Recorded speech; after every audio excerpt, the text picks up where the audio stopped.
When you haven't won a Stanley Cup for 40 years, I don't care how much talent you may or may not have, you're an underdog. The team I took over in 1982 was in the Detroit River, quite frankly. I don't mean to be rude or anything, but you don't have any kind of a hockey club. I knew that there were good players in Russia. The problem was there was an Iron Curtain. There's no book, you couldn't go anywhere and say, okay, how do you get a guy to defect? I knew one guy that spoke Russian. I get to Helsinki, I notice a guy, I'm convinced he was their KGB guy.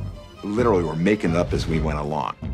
I said, Sergey, this money's yours if you leave now. It was interesting for me. It was like a little bit exciting.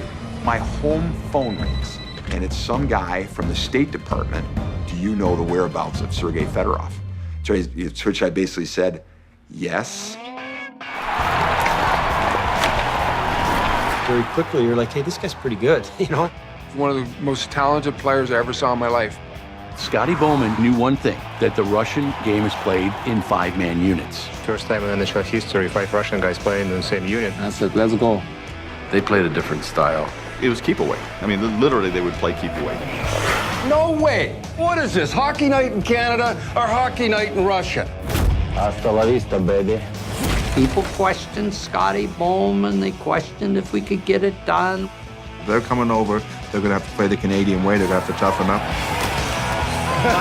It's way beyond hockey.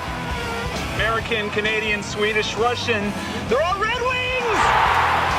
None of this matters unless we win.